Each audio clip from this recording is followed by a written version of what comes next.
Everyone, welcome to GMR online classes. I am Kritika Bhasin. तो अपन ने लास्ट क्लास में जिस तरीके से क्वेश्चंस को स्टडी किया है, अपन ने उसका कंसेप्ट समझते हुए क्वेश्चंस को सॉल्व करे हैं। आज भी क्लास में उसी तरीके से अपन क्वेश्चन को सॉल्व करेंगे। तो पहला क्वेश्चन स्टार्ट करते हैं। The first question is the nurse is caring for a client with nasogastric tube. कि क्लाइंट है जिसको क्या लगी हुई है, नेसोगैस्ट्रिक ट्यूब लगी हुई है, ठीक है, that is attach to low suction. और वो किससे अटैच है? नेसोगैस्ट्रिक ट्यूब सक्शन से अटैच्ड है, ठीक है, मतलब लो सक्शन उसको परफॉर्म किया जा रहा है ना। नेसोगैस्ट्रिक ट्यूब क्या होती है? जो नोज से इंट्रोड्यूस करवाते हैं कहाँ तक? गैस्ट्रिक तक, फूड को देने के लिए। अब यहाँ पे लो सक्शन से अटैच है, मतलब उसके स्टमक में इतना ज्यादा कहीं ना कहीं गैस्ट्रिक जूसेस परफॉर्म हो रहे होंगे, या फिर कोई पॉइजनिंग का केस भी हो सकता है ना, डिपेंड ऑन सर्टेन केसेस। तो उसको किससे अटैच किया गया है? लो सक्शन से अटैच किया गया है। The nurse monitor the client for manifestation of which disorder that a client is at risk for। तो जो नर्स है वो ऐसे कौन से मैनिफेस्टेशन को देखेगी, ऐसे कौन से डिसऑर्डर को देखेगी जिससे वो बता सकती है कि क्लाइंट को रिस्क हो सकता है। तो ऑप्शन फर्स्ट है metabolic acidosis, option second metabolic alkalosis, option third that is your respiratory acidosis, और ऑप्शन फोर्थ रेस्पिरेटरी एल्कलोसिस। तो ध्यान दीजिएगा कि जब भी अपन मेटाबॉलिक की बात करते हैं तो मेटाबॉलिक में जो एसिड बेस को इम्बैलेंस करने के लिए होता है दैट इज बाइकार्बोनेट। मेटाबॉलिक में कौन होता है? बाइकार्बोनेट। और जो रेस्पिरेटरी की बात करते हैं तो उसके अंदर कौन रिस्पॉन्सिबल होता है? और carbon dioxide, that is CO2। CO2 का बढ़ना, CO2 का कम करना क्या करेगा? एसिड बेस इम्बैलेंस करेगा, एसिड बेस इम्बैलेंस करेगा, ठीक है। और बाइकार्बोनेट दैट इज HCO3 का बढ़ना या फिर HCO3 का कम होना, ये भी एसिड बेस इम्बैलेंस करेगा। साथ ही साथ में इसमें पीएच को देखा जाता है। अगर पीएच 7.35 से कम हो रहा है, 7.35 से कम हो रहा है, द कंडीशन डिनोट्स एसिडोसिस, ठीक है। और अगर 7.45 से ज्यादा हो रहा है, अगर 7.45 से ज्यादा हो रहा है, दैट कंडीशन डिनोट्स एल्कलोसिस। यहाँ तक बात समझ में आई? वो कंडीशन क्या डिनोट करेगी? एल्कलोसिस को डिनोट करेगी। अगर ये पीएच किससे रिलेट कर रहे हैं अपन? कार्बन डाइऑक्साइड से, तो कहीं ना कहीं जो डेटा निकलेगा वो रेस्पिरेटरी का एसिडोसिस या रेस्पिरेटरी का एल्कलोसिस निकलेगा। अगर अपन बाइकार्बोनेट को पीएच से रिलेट कर रहे हैं, किसको? बाइकार्बोनेट को अगर अपन पीएच से डिनोट कर रहे हैं तो वो किससे डिनोट करेगा? मेटाबॉलिक एसिडोसिस को या फिर मेटाबॉलिक एल्कलोसिस को। यहाँ तक बात समझ में आई? तो जब भी डियर स्टूडेंट्स ध्यान रखिएगा कि जब भी क्या है, क्लाइंट का क्या हो रहा है? लो सक्शनिंग हो रही है। क्या हो रही है? लो सक्शनिंग हो रही है। तो उसके जो गैस्ट्रिक जूसेस हैं, गैस्ट्रिक जूसेस कैसे होते हैं? Are acidic in nature. कैसे होते हैं? Gastric juices are acidic in nature. तो लो सक्शन पे है, जो एसिडिक है, जो गैस्ट्रिक जूस है वो क्या होगा? बॉडी से निकल रहा है, ठीक है, वहाँ क्या हो रहा है? बॉडी से निकल रहा है। तो क्लाइंट के अंदर जो एसिड प्रेजेंट था वो तो निकल गया ना लो सक्शन के थ्रू, ठीक है। क्या हो गया? लो सक्शन के थ्रू निकल गया। तो जो बेसिक आयंस थे, जो बेसिक आयंस है वो क्या हो जाएंगे? लेफ्ट रह जाएंगे। किसके अंदर? गैस स्टमक के अंदर। किसके अंदर? स्टमक के अंदर जो बेसिक आयंस है वो क्या हो जाएंगे? लेफ्ट रह जाएंगे। और जो हाइड्रोजन थे वो क्या हो गए? एसिड के थ्रू सारे के सारे क्या हो गए हैं? लॉस हो गए हैं। और जो बेस है, बाइकार्बोनेट है, वो क्या हो जाएगा? इसके अंदर बढ़ जाएगा। जो बाइकार्बोनेट होता है वो कैसा होता है? बेस इन नेचर या फिर एल्कलाइन इन नेचर, वो बढ़ जाएगा स्टमक के अंदर। तो क्लाइंट को क्या देखने को मिलेगा? क्लाइंट के अंदर है वो मेटाबॉलिक एल्कलोसिस देखने को मिलेगा जब लो सक्शन पे है क्लाइंट, जब लो सक्शन पे है ड्यूरिंग नेसोगैस्ट्रिक सक्शनिंग। तो क्या देखने को मिलेगा? मेटाबॉलिक एल्कलोसिस देखने को मिलेगा। तो राइट आंसर क्या होगा इस क्वेश्चन का? That is metabolic alkalosis. कि मेटाबॉलिक एसिडोसिस देखने को नहीं मिलेगा क्योंकि एसिड सब चीज निकल गई है, ठीक है। और रेस्पिरेटरी एसिडोसिस भी देखने को नहीं मिलेगा क्योंकि यहाँ पर किसकी बात हो रही है? गैस्ट्रिक की बात हो रही है। और रेस्पिरेटरी एल्कलोसिस भी देखने को नहीं मिलेगा। ये तब देखने को मिलता जब कहीं ना कहीं किससे रिलेट होता क्वेश्चन? वेंटिलेशन से रिलेटेड होता। किससे रिलेट होता? वेंटिलेशन से रिलेट होता, मतलब कार्बन डाइऑक्साइड का किसी कंडीशन में बढ़ना और कार्बन डाइऑक्साइड का किसी कंडीशन में घटना, ठीक है। कार्बन डाइऑक्साइड कैसा होती है नेचर में, एसिडिक नेचर होती है। जब कार्बन डाइऑक्साइड बढ़ जाएगी बॉडी के अंदर तो रेस्पिरेटरी एसिडोसिस की कंडीशन करेगी, और जब कार्बन डाइऑक्साइड बॉडी के अंदर कम हो जाएगी तो रेस्पिरेटरी एल्कलोसिस की कंडीशन करेगी। यहाँ पे गैस्ट्रिक की बात थी, तो इन दोनों में से कहीं ना कहीं उसका आंसर छुपा हुआ था, तो राइट आंसर क्या होगा, metabolic alkalosis. The metabolic alkalosis is the right answer of this question. Yes, next move on to next question. देखिए नेक्स्ट क्वेश्चन क्या है, a client with a history of cardiac disease, कि क्लाइंट को क्या है, कार्डियक डिजीज की history है, ठीक है, is due for a morning dose of furosemide, कि उसको लेसिक्स देना था, उससे क्या हो गया, वो ड्यू रह गया है, उसको नहीं दिया। Which serum potassium level if noted, कि इनमें से कौन सा सीरम पोटेशियम लेवल को क्या किया जाएगा, नोट किया जाएगा। If in the client's laboratory report should be reported before administering the dose of furosemide. सीधी सी बात है, क्वेश्चन ये कहना चाह रहा है कि सीरम पोटेशियम लेवल जो है वो नॉर्मल कितना है। तो ध्यान दीजिए, तो सीरम पोटेशियम लेवल है जो नॉर्मल होता है 3.5 से 5.0 मिली equivalent per litre. This is the normal serum potassium level, this is the normal serum potassium level, कि ये क्या है, नॉर्मल सीरम पोटेशियम लेवल है। इस पे डायरेक्ट क्वेश्चन में पूछा जाता है, जो कार्डियक की मसल्स में मदद करता है इन कॉन्ट्रैक्शन एंड रिलैक्सेशन, ठीक है। अब क्वेश्चन वापस से समझेंगे। देखिए, a client with a history of cardiac disease, के क्लाइंट है जिसको हिस्ट्री है किसकी, कार्डियक डिजीज की, क्लियर हुआ। Is due for a morning dose of furosemide, कि उसकी जो फ्लूसामाइड की डोज थी वो क्या हो गई है, ड्यू हो गई है, कब, मॉर्निंग के अंदर, क्लियर है। Which serum potassium level if noted in the client's laboratory report, की क्लाइंट की लेबोरेटरी रिपोर्ट आई है, उसमें अपन को सीरम पोटेशियम लेवल को नोट करना है, यही क्वेश्चन पूछ रहा है। This is the main target of this question, यही टारगेट है इस क्वेश्चन का। Should be reported before administering the dose of furosemide, कि दूसरे जब अपन डोज देंगे फ्लूसामाइड की उससे पहले अपन को क्या नोटिस करना है। तो देखिए डियर स्टूडेंट, ध्यान दीजिए, ऑप्शन नंबर 1 है 3.2 मिली इक्विवेलेंट पर लीटर, ठीक है, ये क्या है, लो है, this data is low as compare to normal range, this data is low, ठीक है। तो ये क्या हो गया, एक नोटिसेबल हो गया। सेकंड क्या है वो भी देखते हैं। सेकंड बोल रखी है दैट इज 3.8 किस में अंदर आएगी, अपन ने भी पढ़ा 3.5 से लेके 5.0 मिली इक्विवेलेंट क्या है, सीरम पोटेशियम पर लीटर के हिसाब से नॉर्मल है, तो 3.8 इसके अंदर आ गई, means that is normal, this is your normal data, ठीक है। 4.2 ये भी नॉर्मल डेटा ही है, 4.8 ये भी नॉर्मल डेटा है, तो नोटिसेबल कौन सा हो गया, the first option is the noticeable option of this question, that is 3.2 milli equivalent per litre. कि सीरम पोटेशियम लेवल का बढ़ना भी डेंजरस है, सीरम पोटेशियम लेवल का गिरना भी, कम होना भी डेंजरस है, बात समझ में आई। तो कितना हो गया, 3.2 मिली इक्विवेलेंट पर लीटर हो गया, मतलब नॉर्मल रेंज से वो कम हो गया है। जो क्वेश्चन का टारगेट था वो यही था कि सीरम पोटेशियम लेवल जो है वो नॉर्मल कितना होता है और कितने से कम हो रहा है या ज्यादा हो रहा है। अगर कोई ज्यादा होता तो वो भी नोटिसेबल होता, और कम हो रहा है तो वो भी नोटिसेबल होता। तो क्वेश्चन समझ में आया, यस। नेक्स्ट क्वेश्चन देखते हैं। नेक्स्ट क्वेश्चन देखिए, the next question is the nurse is providing instruction to a pregnant, ये जो नर्स है वो क्या कर रही है, इंस्ट्रक्शन प्रोवाइड कर रही है प्रेग्नेंट क्लाइंट को, who is scheduled for an amino synthesis, कि उसमें क्या करवाना जा रहे हैं, क्या शेड्यूल किया गया है, अमाइनो सिंथेसिस को शेड्यूल किया गया है। What instruction should the nurse provide, कि जो नर्स है वो क्या इंस्ट्रक्शन प्रोवाइड करेगी। ऑप्शन नंबर 1 पढ़ते हैं, strict bed rest is required after the procedure, कि यस। अब एक बार पहले फिर से क्वेश्चन समझो, देखो, the nurse is providing instruction to a pregnant client who is scheduled for the amino synthesis, amino synthesis अभी हुआ नहीं है, शेड्यूल किया गया है, क्या किया गया है, शेड्यूल्ड किया गया है।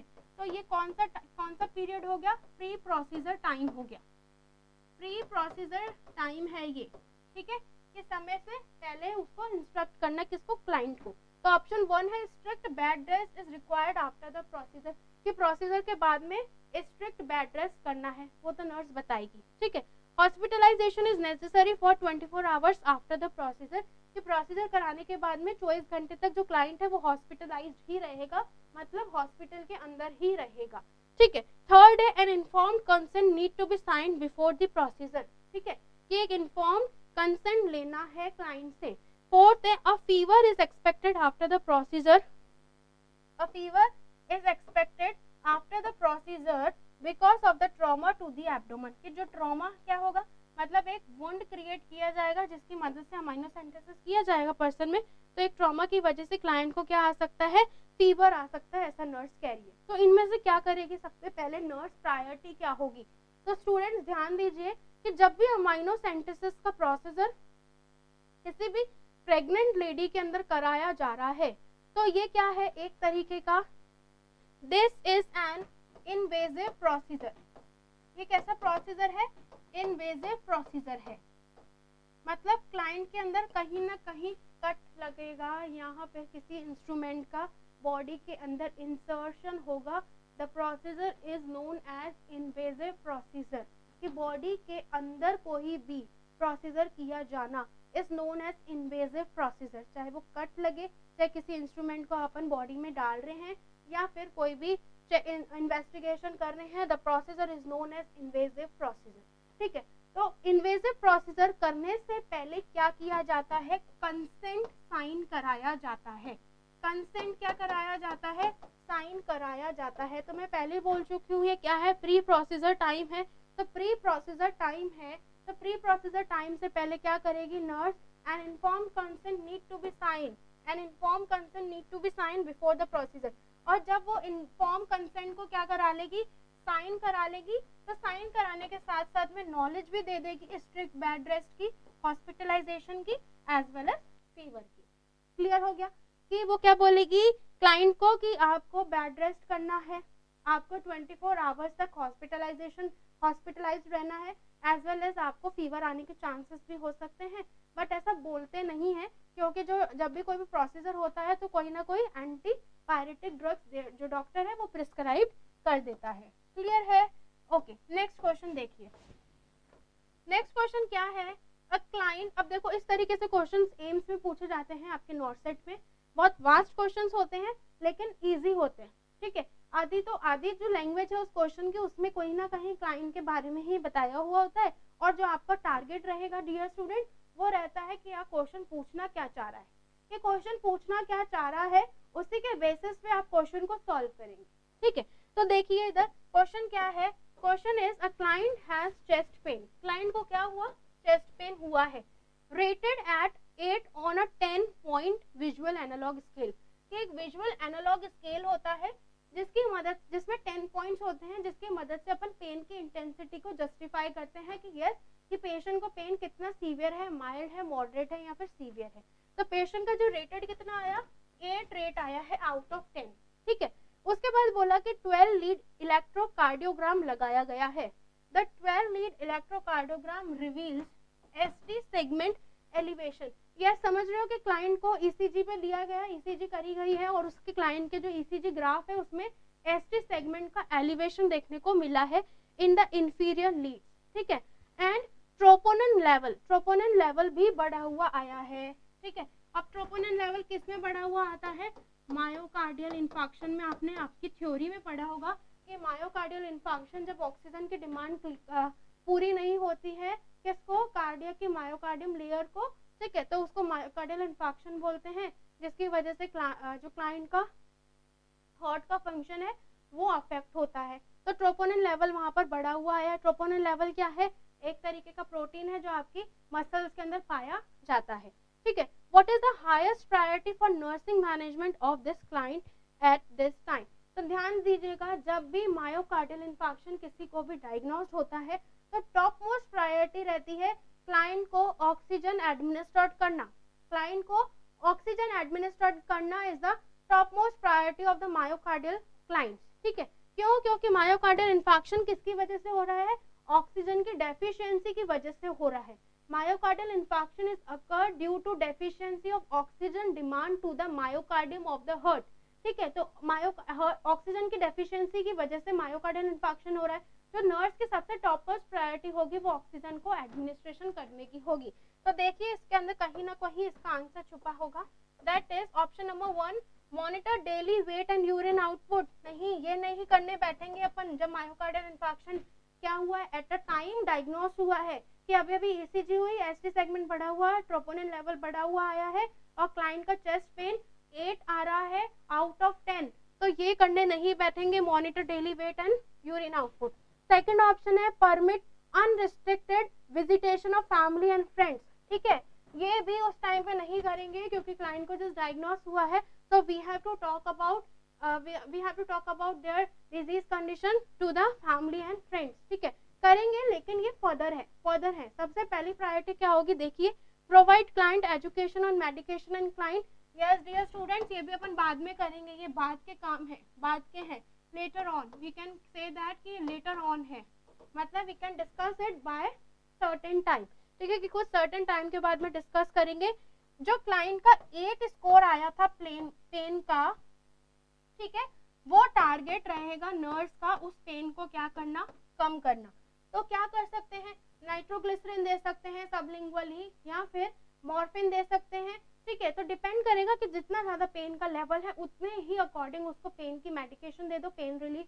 ठीक है, दैट इज एनाल्जेसिक्स दे दो, चाहे ओपोइड्स दो, चाहे कोई भी दो, और साथ में उसका ऑक्सीजन डिमांड भी क्या करेंगे डियर स्टूडेंट, फुलफिल करेंगे। तो मैंने पहले ही बोल दिया कि मायोकार्डियल इंफार्क्शन के जो पेशेंट होते हैं उनके अंदर ऑक्सीजन डिमांड को फुलफिल करना is the top most priority, as well as जो पेन हो रहा है पेशेंट को उसको भी क्या कराना है, रिलीफ कराना है। तो राइट आंसर इस क्वेश्चन का क्या होगा, the fourth one is the right answer of this question.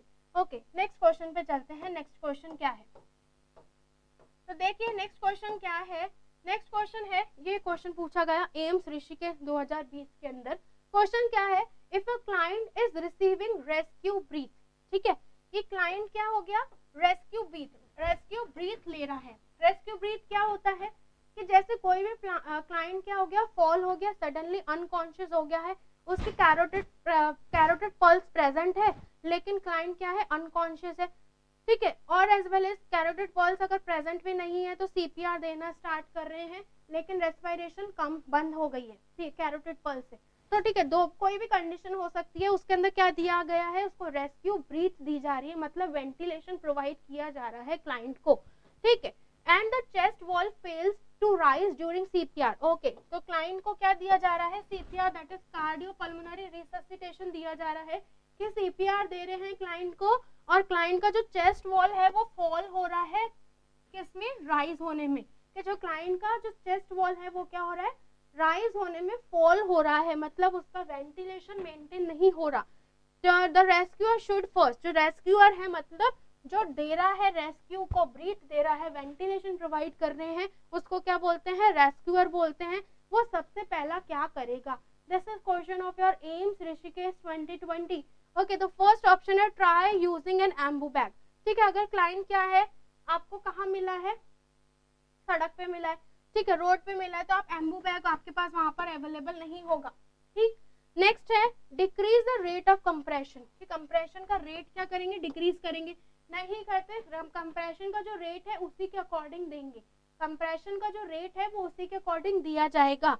इंटूबेट the client, client को उस टाइम पे इंटूबेट नहीं कर सकते अपन उस समय, इंटूबेट कैसे करेंगे, ठीक है, reposition the airway. Yes, this is the exact answer of this question and accurate answer of this question, कि क्लाइंट का जो चेस्ट वॉल है वो क्या नहीं हो रहा, फॉल हो रहा है फॉर राइजिंग। ठीक है, राइज नहीं हो रहा है, तो कहीं ना कहीं ऑब्स्ट्रक्शन आ रहा है, कि ऐसा नहीं है कि क्लाइंट को क्या हो रहा है, रेस्क्यूअर क्या कर रहा है, वेंटिलेशन दे रहा है, बट क्लाइंट का जो चेस्ट है, चेस्ट वॉल है वो राइज नहीं हो रहा, तो कहीं ना कहीं क्लाइंट के एयरवे के अंदर ऑब्स्ट्रक्शन है, तो उस ऑब्स्ट्रक्शन को क्लाइंट क्या करेगा, दूर करेगा और उसको रीपोजिशन देगा फॉर द एयरवे, कि एयरवे क्या हो जाए, मेंटेन रहे, और उसको क्या करेगा क्लाइंट, रीपोजिशन देगा। क्या करेगा, रीपोजिशन देगा। तो क्लियर हुआ क्वेश्चन कि क्लाइंट क्या करेगा, रीपोजिशन देगा। ओके, नेक्स्ट क्वेश्चन देखिए।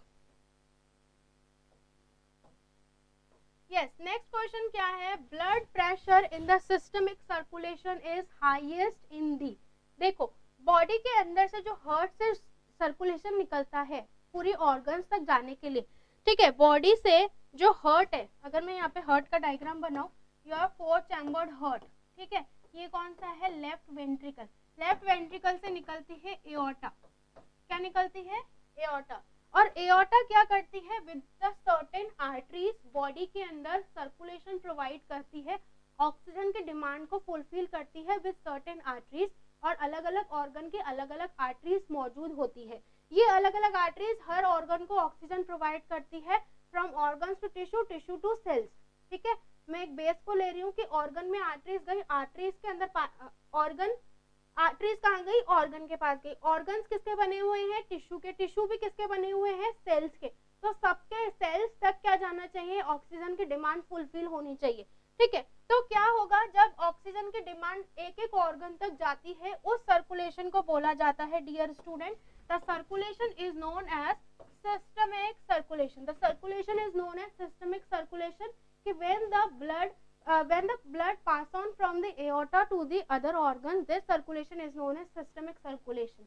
क्लियर है, ये सर्कुलेशन क्या कहलाता है, सिस्टमिक सर्कुलेशन कहलाता है, ठीक है। तो इसमें पूछा गया है कि blood pressure in the systemic circulation is highest इन, कि किसके अंदर सबसे ज्यादा ब्लड प्रेशर होगा।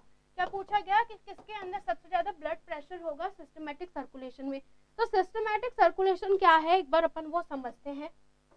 देखो, आपकी बॉडी के अंदर इस तरीके से हार्ट प्रेजेंट है, 4 चैम्बर्ड हार्ट है।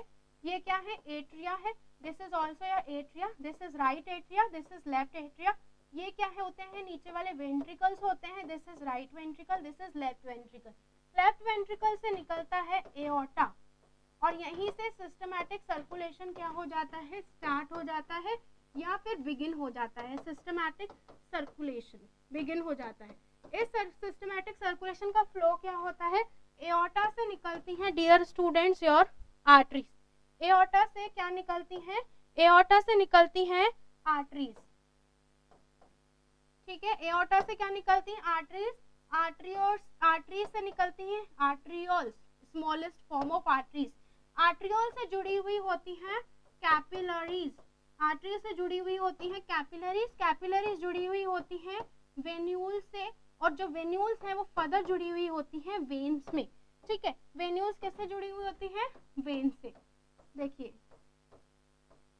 ठीक है। और ये वेन्स किस में जाती हैं, सुपीरियर वीने केवा और इंफीरियर वीने केवा, जो कहाँ पर प्रेजेंट होते हैं, आपके राइट एट्रियम में प्रेजेंट होते हैं। तो ये वेन्स कहाँ लेके जा रही हैं ब्लड को, सुपीरियर वीने केवा और इंफीरियर वीने केवा में लेके जा रही हैं। जो सबसे लार्जेस्ट है, ये लॉन्गेस्ट है वेन है, वो इंफीरियर वीने केवा है, ठीक है। और सबसे ज्यादा प्रेशर अब कहाँ होगा, क्वेश्चन क्या कह रहा है, देखो पहले एक बार इसको समझ लो। लेफ्ट वेंट्रिकल से निकला एओर्टा, एओर्टा से निकलती है आर्टरीज, आर्टरीज की स्मॉल जो है ऑर्गन्स में आर्ट्रियोल्स प्रेजेंट होती हैं, फिर वहां पे कुछ सर्टेन कैपिलरीज जुड़ी हुई होती हैं आर्ट्रियोल से। तो कैपिलरीज किससे जुड़ी हुई होती है, आर्ट्रियोल से, और इस तरफ वेन्यूल से। फिर वेन्यूल्स जुड़ी हुई होती है वेन से, और ये वेन्स बॉडी के अलग अलग ऑर्गन से निकल के सुपीरियर वीने केवा और इंफीरियर वीने केवा में हार्ट के राइट एट्रियम में ब्लड को लेके जाती हैं। This is your systematic circulation, this is your, अगर मैं यहाँ पर लिख दूं, दिस इज सिस्टमिक सर्कुलेशन, ये क्या कहलाता है, circulation, this is called systemic circulation, this is called systemic circulation, okay. तो जब क्या होगा, जब लेफ्ट वेंट्रिकल क्या कर रहा है, कॉन्ट्रैक्शन कर रहा है, तो कॉन्ट्रैक्शन की मदद से जो सबसे ज्यादा ब्लड प्रेशर देखने को मिलेगा वो किसके अंदर देखने को मिलेगा, एओर्टा के अंदर देखने को मिलेगा, कि यस, हार्ट से ऑक्सीजनेटेड ब्लड लेफ्ट वेंट्रिकल से निकलता है और वो एओर्टा की तरफ जाता है। तो एओर्टा के अंदर सबसे ज्यादा प्रेशर देखने को मिलता है किसका, ब्लड का, as compare to different parts of the vascular system, as compare to different parts of the vascular system, कि यह सबसे हाईएस्ट किसमें देखने को मिलेगा, एओर्टा में देखने को मिलेगा। तो फर्स्ट वापस से क्वेश्चन पे आते हैं, blood pressure in the systemic circulation is highest in दी।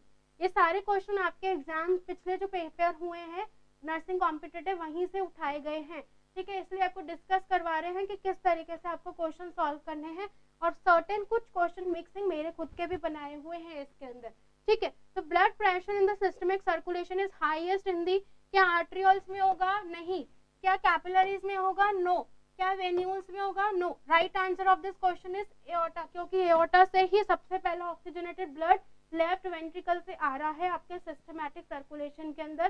तो सबसे ज्यादा जो ब्लड प्रेशर होगा वो किसके अंदर पाया जाएगा? एओर्टा के अंदर पाया जाएगा। और एओर्टा क्या है? It is the largest artery of the body, कि it is the largest artery of the body. Clear हुआ question? Okay, next question. Next question देखते हैं कि नेक्स्ट क्वेश्चन क्या है। ओके, तो देखिए dear student, the next question is, yes, next question पूछा गया है which of the following describe decerebrate positioning. ठीक है, डीसेरिब्रेट पोजिशनिंग को डिस्क्राइब कीजिए। डीसेरिब्रेट पोजिशनिंग, डीसेरिब्रेट पोजिशनिंग क्या होती है? मसल्स के स्पाज्म की वजह से होती है। तो इसको अपन को इसमें से बताना है कि ऐसा कौन सा स्टेटमेंट है जो डीसेरिब्रेट पोजिशनिंग को दर्शाएगा। तो देखो, इससे पहले इसका एक डायग्राम आपको दिखा देते हैं। डीसेरिब्रेट पोजिशनिंग क्या होती है? This is a diagram.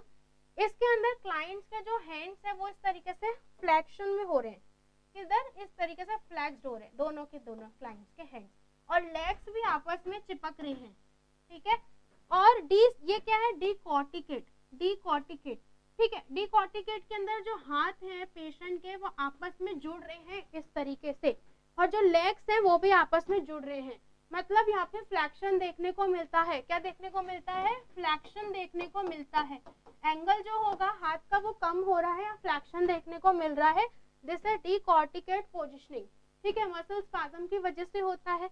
और यहाँ है डीसेरिब्रेट पोजिशनिंग, जिसके अंदर जो क्लाइंट्स के हैंड है वो एक्सटेंशन कर रहे हैं और जो लेग्स हैं वो भी अलग अलग दूर दूर रहेंगे।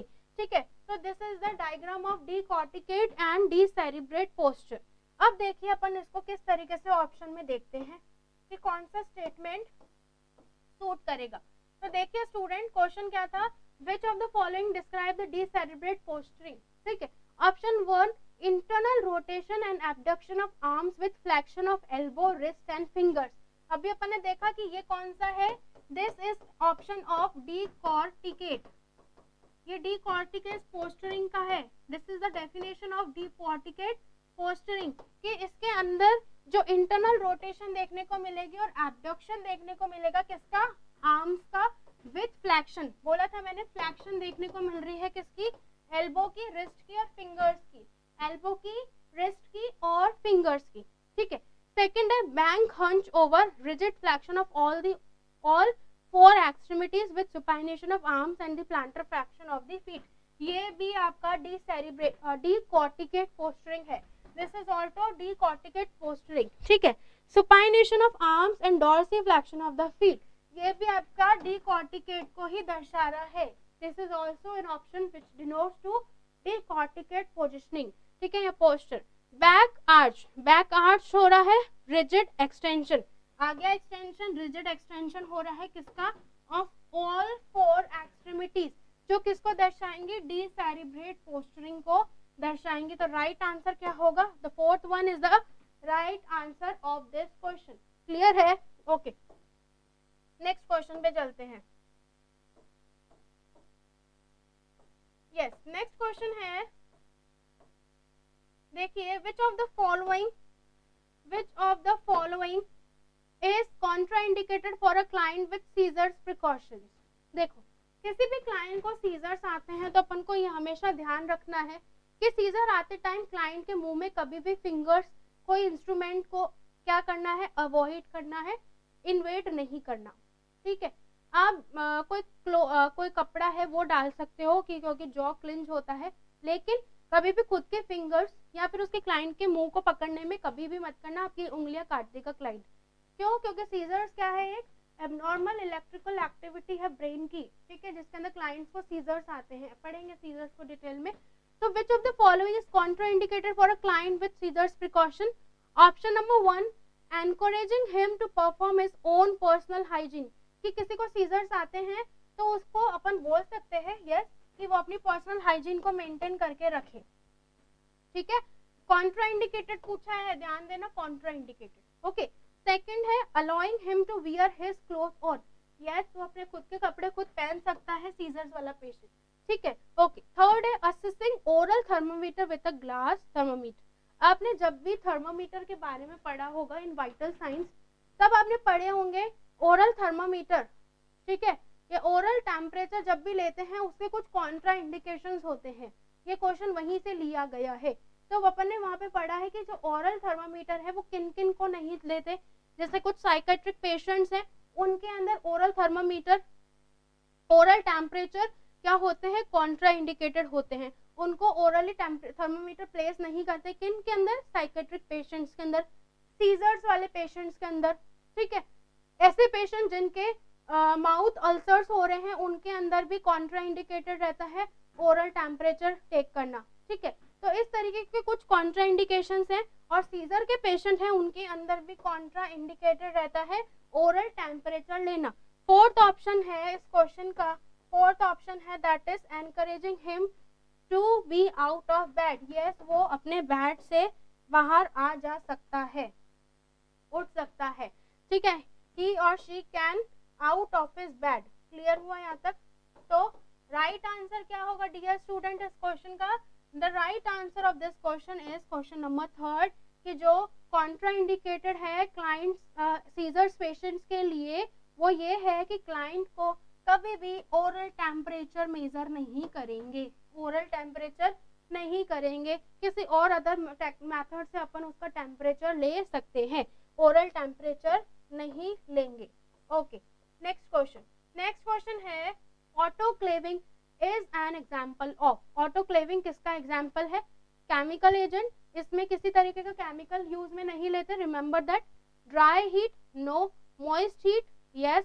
Biological agent, no. Moist heat पे मैंने यस कहा, क्यों? देखो, ऑटोक्लेविंग एक तरीके की बॉइलिंग टेक्निक है। कैसी टेक्निक है? स्टेरिलाइजेशन की बॉइलिंग टेक्निक है। स्टेरिलाइजेशन मतलब जिसके अंदर वेजिटेटिव फॉर्म और स्पोर फॉर्म दोनों को किल किया जाता है, उसकी टेक्निक है ऑटोक्लेविंग। और इसके अंदर क्लाइंट को बॉइलिंग के थ्रू क्लाइंट्स के जो इंस्ट्रूमेंट्स हैं, क्लाइंट्स के जो क्लोथ्स हैं, जैसे कि क्लाइंट्स का गाउन हो गया या पजामा हो गया, ठीक है, बेडशीट हो गई, ग्रीन शीट हो गई, और नॉन डिस्पोजेबल कैप हो गए, मास्क हो गए, ये सब ऑटोक्लेविंग के थ्रू क्या किए जाते हैं, क्लीन किए जाते हैं। What are the things which are contraindicated in autoclaving? That is sharp instrument। के जितने भी sharp instrument है वो ऑटोक्लेविंग में नहीं दिए जाते, नहीं डाले जाते उनको स्टेराइल करने के लिए। तो स्टेरिलाइजेशन क्या है? It is a boiling technique, कि बॉइलिंग की मदद से, जिसमें टेम्परेचर जो होगा डियर स्टूडेंट, जिसके अंदर जो टेम्परेचर होगा इन ऑटोक्लेविंग वो कितने से ज्यादा होना चाहिए? 100 degree, more than 100 degree Celsius से ज्यादा होना चाहिए। अब इसके अंदर सर्टेन टाइम पे जैसे 121 डिग्री सेल्सियस ले लिया, 125 डिग्री सेल्सियस ले लिया, या 133 डिग्री सेल्सियस ले लिया, सर्टेन टेम्परेचर के अकॉर्डिंग ऑटोक्लेविंग की जाती है। अब जब बॉइलिंग की जा रही है तो बॉइलिंग क्या है? एक मॉइस्ट हीट है, ठीक है, मॉइस्ट हीट है कि यस वाटर इसके अंदर यूज में लिया जाएगा, कि एक मॉइस्ट हीट है। तो बॉइलिंग ऑटोक्लेविंग कैसा हो गया?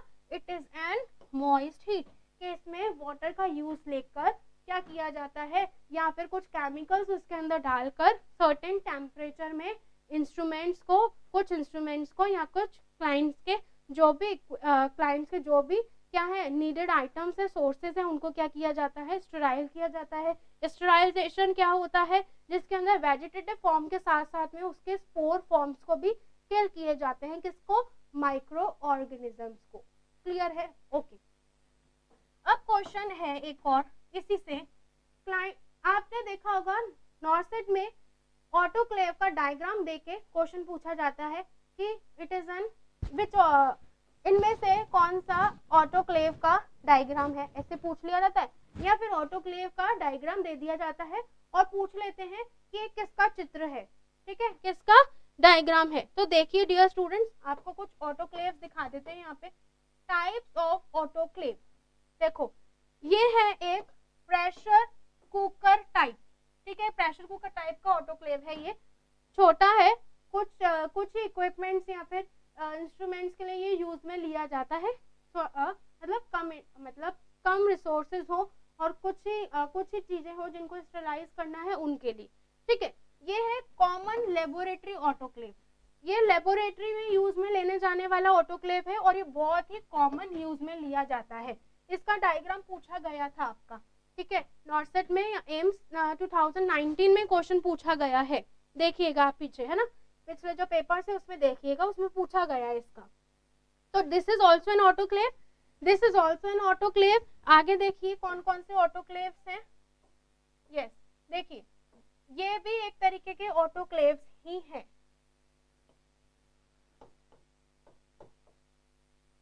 टाइप्स ऑफ ऑटोक्लेव, ये भी ऑटोक्लेव है, इसको बोलते हैं vertical autoclave. This is known as vertical, क्योंकि वर्टिकल ही खड़ा है इसलिए इसको बोला गया है वर्टिकल ऑटोक्लेव, ठीक है। यहाँ पर जो मीटर लगा हुआ होता है इस मीटर को बोलते हैं पोटेंशियोमीटर, ठीक है, पोटेंशियोमीटर, इस पे भी क्वेश्चन पूछा। तो डियर स्टूडेंट, इस तरीके से ऑटोक्लेव पे क्वेश्चन पूछा जाता है। एक होता है प्रेशर कुकर टाइप, ठीक है, एक common laboratory autoclave, and this is horizontal autoclave, vertical autoclave and the large automatic hospital autoclave. तो आप इसका स्क्रीनशॉट ले लीजिए और आप अपने दिमाग में बिठा लीजिए कि इस तरीके से ऑटोक्लेव पे क्वेश्चन पूछे जा सकते हैं आपके अपकमिंग नर्सिंग कॉम्पिटिटिव एग्जाम में, कि ऐसा प्रेशर कुकर की तरह बना हुआ ऑटोक्लेव क्या कहलाएगा, प्रेशर कुकर टाइप ऑटोक्लेव, ठीक। जो इस तरीके से हॉरिजॉन्टल बन रहा है वो कैसा ऑटोक्लेव है, हॉरिजॉन्टल ऑटोक्लेव, और जो वर्टिकल ऑटोक्लेव है वो वर्टिकल ही प्रेजेंट होगा, और this is the large automatic hospital autoclave, ठीक है। नेक्स्ट क्वेश्चन पे चलते हैं। नेक्स्ट क्वेश्चन क्या है, देखो नेक्स्ट क्वेश्चन है protein synthesis is an example of, कि प्रोटीन सिंथेसिस किसका एग्जांपल है। सबसे पहले ध्यान दीजिए, आपने पढ़ा होगा सेल के बारे में कि बॉडी के अंदर जो सेल हैं उनके अंदर न्यूक्लियस प्रेजेंट है और सेल के ऑर्गेनल्स प्रेजेंट है, सेल के ऑर्गेनल्स भी प्रेजेंट है, ठीक है। ये सेल के ऑर्गेनल्स क्या करते हैं, अलग अलग तरीके से क्या करते हैं, बॉडी के अंदर अलग अलग चीजें बनाते हैं। जैसे कि एक सेल है, ये एनिमल सेल है, ठीक। इस एनिमल सेल का अगर आप व्यू देखेंगे तो देखो बॉडी के इस सेल के अंदर एक फ्लूइड पाया जाता है, सबको पता है उस फ्लूइड को क्या बोलते हैं, the fluid is known as cytoplasm, ठीक है। रफ एंडोप्लाज्मिक रेटिकुलम किससे अटैच होता है, न्यूक्लियस से, और इस न्यूक्लियस के अंदर क्या प्रेजेंट है, न्यूक्लियस के अंदर जेनेटिक इंफॉर्मेशन प्रेजेंट होती है सेल की, ठीक है। ये न्यूक्लियोलस क्या करता है, प्रोटीन को बनाता है। सबसे पहले राइबोसोम्स को बनाएगा, राइबोसोम्स फर्दर प्रोटीन का सिंथेसिस करते हैं इस न्यूक्लियस से बाहर आकर, ठीक। और इस तरीके से जो माइटोकॉन्ड्रिया है, इस माइटोकॉन्ड्रिया के अंदर ग्लूकोज का मेटाबॉलिज्म होता है। क्या होता है इस माइटोकॉन्ड्रिया के अंदर, जो ग्लूकोज प्रेजेंट है सेल के अंदर उसका मेटाबॉलिज्म होता है, ठीक है। तो जब इसका मेटाबॉलिज्म होगा तो ये एक एनर्जी निकालता है जिसको बोलते हैं ATP energy, that is adeno triphosphate energy. That's why mitochondria is known as power house of the cell, इसलिए माइटोकॉन्ड्रिया को क्या बोला जाता है, power house of the cell बोला जाता है, ठीक है। आपकी बॉडी के अंदर जो गोल्गी अपैरेटस, ये गोल्गी बॉडी है कि सेल में जितना प्रोटीन क्या होगा बनेगा, तो ये गोल्गी बॉडी क्या करती है, फैक्ट्री का काम करती है, फैक्ट्री का काम करती है, मतलब ये प्रोटीन को स्टोर करके रखती है, ठीक है। इस तरीके से आपके जो भी हैं ये सारे के सारे क्या करते हैं, आपकी बॉडी के अंदर रोल प्ले करते हैं जो सेल्स की ऑर्गेनल्स हैं। तो देखिए सबसे पहला क्वेश्चन है protein synthesis is an example of, कि प्रोटीन सिंथेसिस किसका एग्जांपल है। जो आपने ये जो ऑप्शन में आया है that is smooth endoplasmic reticulum, ये स्मूथ एंडोप्लाज्मिक रेटिकुलम सेल के अंदर मेटाबॉलिक एक्टिविटी परफॉर्म करता है। क्या परफॉर्म करता है, मेटाबॉलिक एक्टिविटी, ठीक है। रफ एंडोप्लाज्मिक रेटिकुलम जो सेल के अंदर पाया जाता है उसका काम होता है प्रोटीन का प्रोडक्शन करना, प्रोटीन का प्रोडक्शन करना किसका काम है, रफ एंडोप्लाज्मिक रेटिकुलम का। माइटोकॉन्ड्रिया क्या करता है, it is known as power house of the cell, power house of the cell. क्यों, क्योंकि ये क्या करता है, ग्लूकोज का मेटाबॉलिज्म करता है, और ग्लूकोज का मेटाबॉलिज्म होता है तो उससे एटीपी एनर्जी बनती है, और ये एटीपी एनर्जी क्या कहलाती है, power house of the cell. मतलब it gives what? It gives energy. It gives energy to the body. ये बॉडी को क्या देगी डियर स्टूडेंट्स? एनर्जी देगी। कौन? माइटोकॉन्ड्रिया। ठीक। गोल्गी अपैरेटस क्या करता है? ये एक तरीके से फैक्ट्री है। इसको क्या बोलते हैं? Factory of protein. ये प्रोटीन की क्या है? फैक्ट्री है। क्लियर है? ये प्रोटीन की क्या है? फैक्ट्री है। तो प्रोटीन सिंथेसिस का काम क्या हुआ? अगर प्रोडक्शन बोलूं या फिर सिंथेसिस बोलूं, बात क्या है? एक ही। तो प्रोटीन सिंथेसिस का काम किसका होगा? आपका रफ एंडोप्लाज्मिक रेटिकुलम का काम होगा, क्योंकि स्मूथ एंडोप्लाज्मिक रेटिकुलम क्या कर रहा है? मेटाबॉलिक एक्टिविटी कर रहा है। ऐसे लाइसोसोम है, लाइसोसोम को सुसाइडल बैग ऑफ सेल बोला जाता है, कि जितने भी सेल्स के अंदर अनवांटेड जो चीजें आ जाती हैं उनको जो डिस्ट्रॉय करने का काम करता है वो कौन करता है? लाइसोसोम करता है। ठीक है। इस तरीके से अपन ने क्या किया? कंसेप्ट वाइज एमसीक्यू को सॉल्व करा है। तो डियर स्टूडेंट्स, ऐसे ही आगे भी अपन एमसीक्यूज को कंसेप्ट वाइज सॉल्व करेंगे और साथ के साथ अदर एमसीक्यूज को भी लेते हुए चलेंगे कि किस तरीके से एक क्वेश्चन से बहुत सारे क्वेश्चंस बन सकते हैं। So thank you dear students for watching my class. Okay, thank you so much.